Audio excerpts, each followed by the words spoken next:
Yes, we are near the end of January, but still it is Human Trafficking Prevention Month. And so we wanted to put the spotlight on this very important issue that we all need to take note of. And we are so thankful to welcome survivor of sex trafficking and graduate of the Selah Freedom organization, the lovely Mia Braddock, who is now a prevention advocate for the organization. Mia, welcome to the show. How are you? I'm well. Thank you for having me. I'm so glad that you are here today. And I mean that both for our show, but also because you were able to get out of sex trafficking. Give people an idea. I don't want you to have to go into too much detail or whatever you're comfortable with, but give people an idea of your experiences and what brought you to this position that you're here today. Yeah, so I was exposed to that lifestyle, to the life of, sex trafficking at a young age. I was about 17. I had a lot of other things going on in my life, a lot of things that made me vulnerable, right? And that I wasn't aware of. I struggled with addiction as well, and kind of through that avenue of just kind of meeting the wrong people, meeting predators that knew how to take advantage of my vulnerabilities, I was exposed to the life at a young age.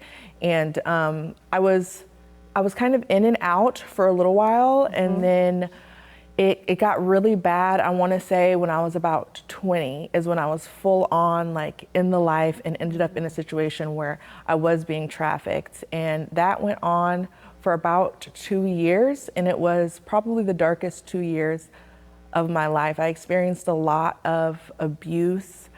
I was very heavy into my addiction, and I really was pretty lost. I didn't think that I would make it out of a situation like that.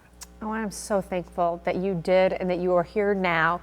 How were you able to get out? Because this organization we're getting ready to highlight now, you've talked openly about wanting kids to realize some of those warnings that you now, looking back, you're able to pinpoint were some things that kind of enabled this lifestyle to happen in a way. What do you want kids to know, and how were you able to get out?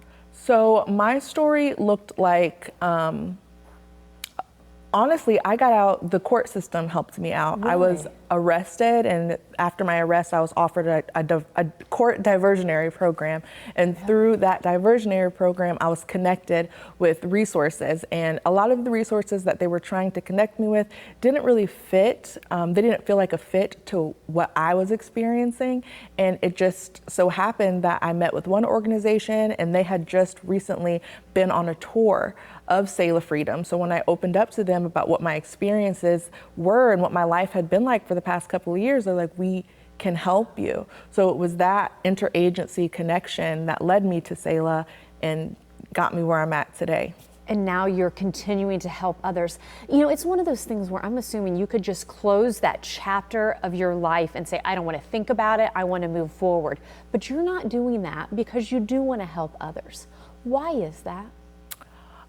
So the biggest thing for me is when I came to Selah, I didn't identify as a sex trafficking survivor. Really? I did not think that what happened to me was sex trafficking because it didn't look like it did on the TV, like in the movies and things. So the reason I want to use my story and to help others is to help expand people's awareness and their knowledge on what sex trafficking is and how it happens, because I was never kidnapped off the streets, right? So it can look like manipulation, it can look like coercion. Kidnapping isn't the only way that it happens. It more often than not looks like somebody forming a relationship with another person, whether it's romantic, platonic, maybe a business kind of relationship, and then that relationship being exploited and that person being taken advantage of.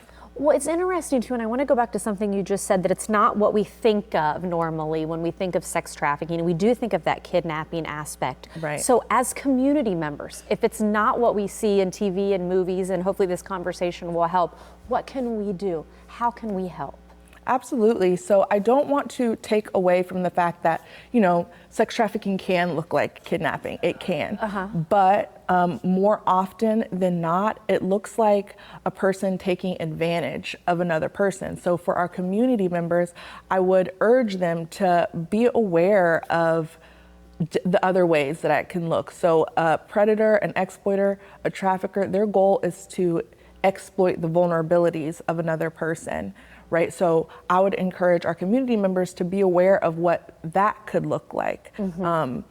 Be willing to expand your knowledge and your understanding beyond just somebody being kidnapped and chained and handcuffed, right? Because psychological bonds, mental manipulation, mental control can keep a person just as stuck, just like it did in my story. And realize that the victim that was in those, in that psychological control is no less of a victim than the ones that were kidnapped. To be honest with you, I didn't think anybody would care what happened to me because I was never chained or tied up. And the reason I tell my story is so openly is to help reach other people that maybe were going through similar things and don't feel like people care, don't feel like they were a victim because it didn't look like how it did in the movies. I want to let those people know that there is a way out. There are people that care, and there are organizations out there that have a greater understanding, like Selah. I'm so glad I got to meet you. Thank you for sharing your story with us today. And I'm glad that the community is taking note. I know there's a lot of organizations that are starting to pay more attention and talk about this.